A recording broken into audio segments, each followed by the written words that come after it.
টানেলের নিচ থেকে যাব আমরা। তো আমরা ওই রাস্তাটা দিয়ে সোজা গিয়ে হাইওয়েতে উঠবো। সারাটা সপ্তাহ কাজ করার পর মাথায় যে লেভেলের স্ট্রেস থাকে, রোববার দিন বাইক নিয়ে বেরোলে সেই স্ট্রেস লেভেল অনেক কমে যায়। জানি না এখানে দাঁড়িয়ে ছবি তোলার পারমিশন আছে কিনা, যদি কেউ জেনে থাকো আমাকে একটু জানিও। তাহলে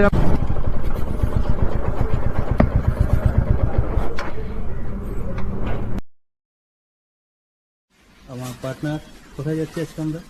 যাচ্ছি একটু ঘুরঘুরি করতে। তোমাদের সকলকে ওয়েলকাম জানাচ্ছি আমার নতুন ইউটিউব চ্যানেল ডিল উইথ হাইওয়েতে।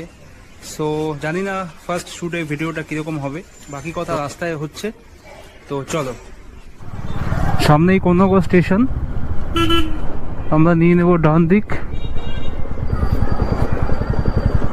টানেলের নিচ থেকে যাব আমরা।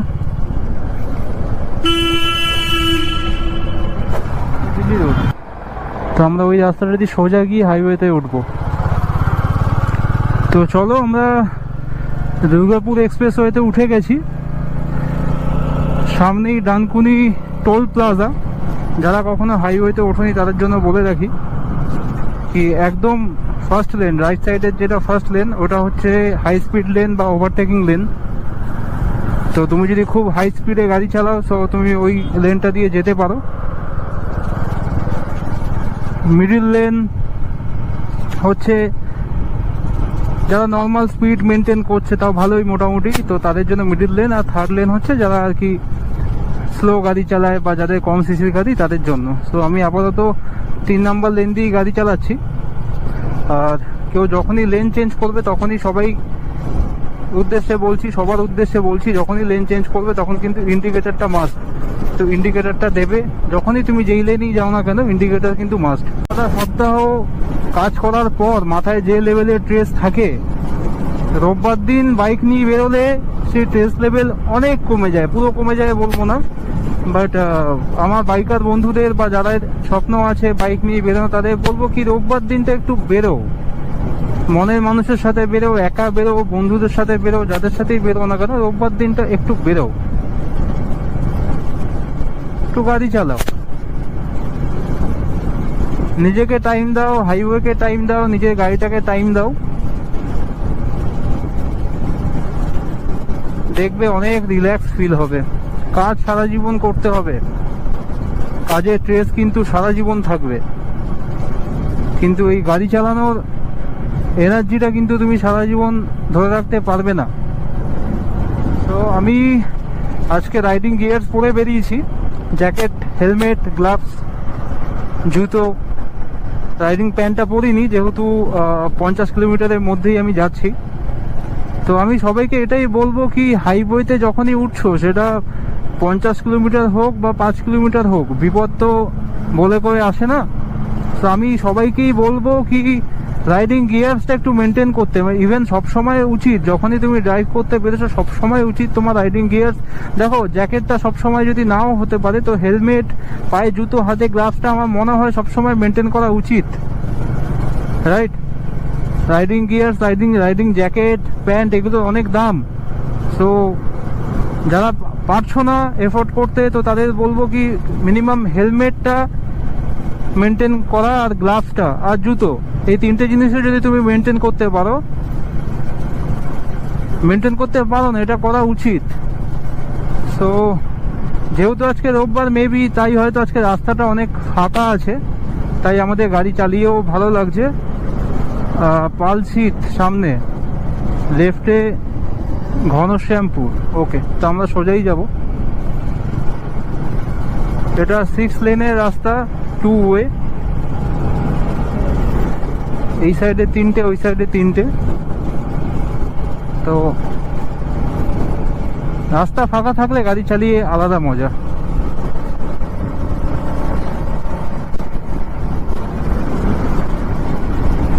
সিরিয়াসলি আমি এতদিন এক্সপ্রেসওয়ের নাম শুনেছি, আমি এর সাইড দিয়েও গেছি। আমার স্বাভাবিক সবার মতো আমারও একটু মনে হালকা হালকা ভয় লাগতো কি এত বড় বড় গাড়ি চলছে এখান থেকে এত স্পিডে। এক্সপ্রেসওয়ে মানেই যেখানে স্পিডে গাড়ি যেতে পারবে বা স্পিডে গাড়ি চলে। তো হ্যাঁ, মনে একটু ভয় লেগেছিল, কিন্তু বিশ্বাস করো, আজকে আমি উঠলাম, আমি যখনই গাড়ি নিয়ে রাস্তায় বেরোই তো আমি মেন্টালি প্রিপেয়ার হই এটাই কি আমি অযথা কাউকে ওভারটেক করব না, জায়গা থাকলেই ওভারটেক করব। আগের গাড়ির সাথে আমার ডিস্টেন্স মেনটেন হবে, আমি একটা স্পিড লিমিট মেনটেন করব, যেখানে যেরকম সেখানে সেরকম। আর ড্রাইভিং রুলস যেটা আছে আমি সেটা মেনে চলবো। তো এটা যবে থেকে আমি আমার মাইন্ডসেট করতে পেরেছি তবে থেকে বিশ্বাস করো, আমি কিছুদিন আগেও মন্দারমণি ঘুরে এলাম, সো আমার কোনো প্রবলেম হচ্ছে না, আমি আজকেও আমার প্রবলেম কিছু হচ্ছে না। তো যারা ভাবছো যে এক্সপ্রেসওয়েতে কোনো সময় রাইড করবে তাদেরকে বলবো কি এই 3-4টে জিনিস মাথায় রাখো, দেন নেবে পড়ো, কোনো অসুবিধা নেই, কোনো চাপ নেই, তোমাদের জন্যই রাস্তাটা বানানো।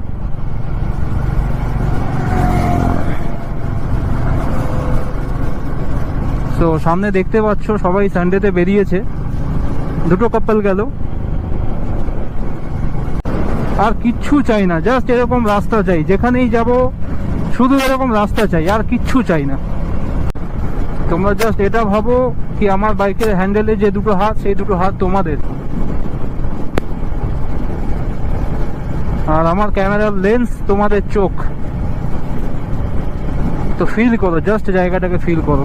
জানি না এখানে দাঁড়িয়ে ছবি তোলার পারমিশন আছে কিনা, যদি কেউ জেনে থাকো আমাকে একটু জানিও, তাহলে আমি নেক্সট টাইম যখন এখান থেকে যাব তো আমি কিছু পিকচার ক্লিক করতে চাই এই জায়গাটার।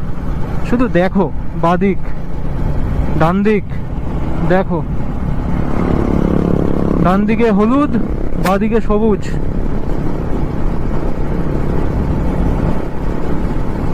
মাঝখান দিয়ে আমরা এগিয়ে চলেছি। যেহেতু এটা আমার ফার্স্ট ভিডিও, ফার্স্ট ব্লগ আমি বানাচ্ছি, তো অতটা আমার এক্সপিরিয়েন্স নেই, আমার একটু খুলতে টাইম লাগবে, জড়তা কাটতে টাইম লাগবে। তো তোমরা সাপোর্ট করো, একটা ফ্রেশার্সকে সাপোর্ট তোমরা যদি না করো সেই ফ্রেশার্স কখনোই আগে এগোতে পারবে না। আমিও আমার প্রফেশনাল লাইফে যারা নতুন হয় তাদেরকে সাপোর্ট করি, ইভেন যারা নতুন যে কোনো ফিল্ডে তাদেরকে সাপোর্ট করা উচিত। তো যদি কিছু ভুল বলে থাকি সেটা ক্ষমা করো, আরও কিভাবে বেটার করতে পারি সেটা সাজেশন দিও কমেন্ট বক্সে। আমি বাইক নিয়ে ঘুরতে খুব ভালোবাসি, সো আমি চাই আমার যে এক্সপিরিয়েন্সটা হবে বা আমি যে সিন দেখবো সামনে, যে জিনিসগুলো আমি দেখবো সেটা তোমাদের সাথে শেয়ার করতে, জাস্ট এইটুকুই। তো আরও কিভাবে জিনিসটাকে আমি বেটার করতে পারি আমাকে একটু সাজেশন দিও, যদি কিছু ভুল করে থাকি সেটাও বলো, ভুলটা আমি শুধরে নেব। ফাঁকা রাস্তা, পেছনে কাউকে দেখতে পাচ্ছি না লুকিং গ্লাসে, সামনে একদম দূরে আছে, বাট আমি ওই ডিস্টেন্স মেনটেন করে গাড়ি চালাই। সো এটা আমার, এটা অ্যাকচুয়ালি রুলস, এটা গাড়ি চালানোর রুলস, এটা আমি আমার রুলস বলবো না, হ্যাঁ আমি এই রুলসটা মেনে চলি। ডিস্টেন্স সব সময়, আমি এতক্ষণ গাড়ি চালালাম, আমি খুব কম ওভারটেক করেছি, জায়গা পেলেই ওভারটেক করবো, আদারওয়াইজ করবো না।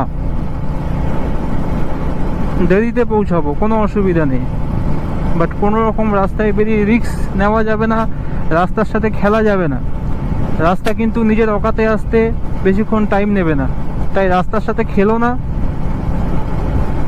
রাস্তা যেরকম তোমাকে নিয়ে যাচ্ছে, যেরকম সিগন্যাল দিচ্ছে সেই সিগন্যালের সাথে এগিয়ে যাও, দেখবে খুব সুন্দরভাবে তোমাকে রাস্তা সেই তোমার গন্তব্যে পৌঁছে দেবে এবং তোমার ভালোও লাগবে। বাট খেলতে যেও না,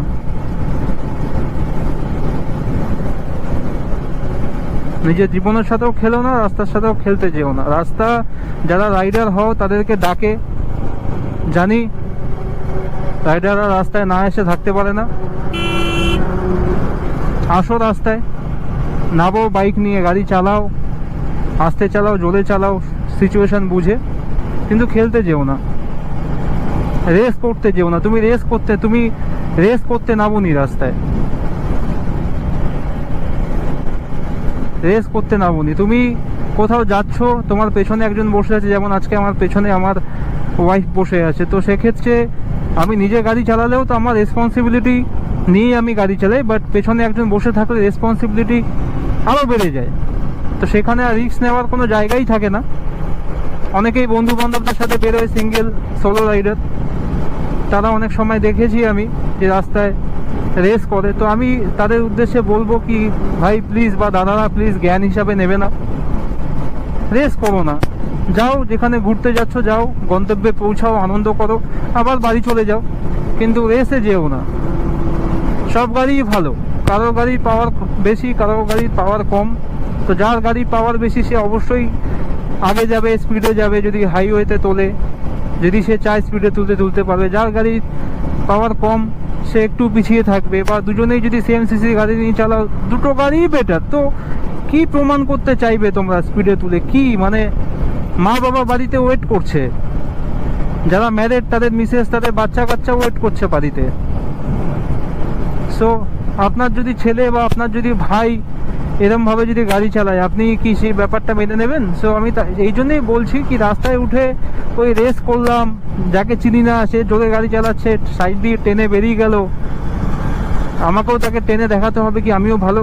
কিচ্ছু প্রমাণ করার নেই। তার সাথে তোমার নেক্সট টাইম আর দেখা হবে কিনা তার কোনো গ্যারান্টি নেই আমাদের জীবনে। সো যে জোরে যাচ্ছে যাক, তুমি তোমার রাস্তায় চলো, তোমার রাস্তা আলাদা, তার রাস্তা আলাদা। সো এতক্ষণ ধরে বলার একটাই উদ্দেশ্য কি, আমি নিজেও সাবধানে গাড়ি চালাই, যারা আমার ভিডিওটা দেখবে তাদেরকেও একটাই কথা, আমি একটাই মেসেজ তাদের কাছে দিতে চাইছি বারবার, কি গাড়ি সাবধানে চালালে কোনো অসুবিধা নেই। যেহেতু ফার্স্ট টাইম এসছি এক্সপ্রেসওয়েতে, বাবা মাও চিন্তা করছে, তো ওখানে গিয়ে বাবা মাকে আগে জানিয়ে দেবো। আর আমার বাবা মাকে বলা আছে কি, আমার এখানে পৌঁছাতে যেহেতু 45 কিলোমিটার হাইওয়ে, তো 1 ঘন্টার বেশি লাগা উচিত না।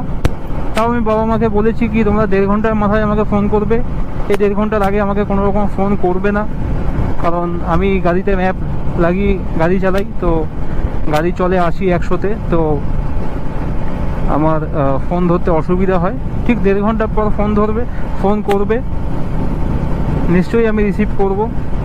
যদি রিসিভ না করি 3-4 বার করবে, যদি রেসপন্স না পাই তাহলে আমি যার সাথে এসছি পার্টনার, তার থেকে খোঁজ নেবে, আদারওয়াইজ কোনো চাপ নেবে না, তোমরা বসে থাকবে। আর আমি যখনই ওই স্পটে পৌঁছাবো আমি গিয়ে তোমাদেরকে ফোন করে দেবো। তো এই কমিউনিকেশনটা আমি দিয়ে আসি তাদেরকে, যাতে বাবা মা, তো আমিও যখন বাবা হব তখন আমারও চিন্তাটা হওয়াটা স্বাভাবিক। সো বাবা মাকে মেন্টালি তাদেরকে কিন্তু একটু বুঝিয়ে দিয়ে আসবে, আদারওয়াইজ তারা যে টেনশনটা নেয়, তাদের বাবা মায়ের বয়স হয়েছে, কোনো রকম আমাদের আনন্দের জন্য যাতে বাবা মা কোনো রকম ক্ষতি না হয়। চলে এসেছি আজাদ হিন্দ ধাবা, পার্কিং।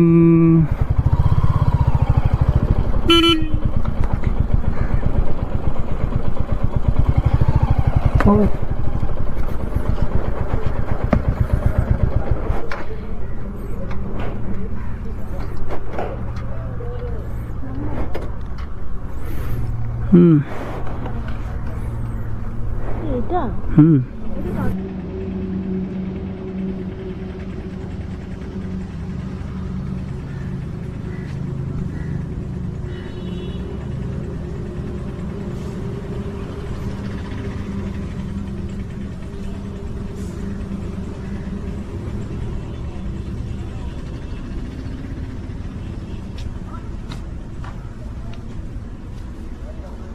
তো ভেতরে ঢুকবো, মেবি ভেতরে ভিডিও করার পারমিশন হয়তো আমাদের দেবে না, তাই আমরা বাইরে থেকেই ভিডিওটা করছি।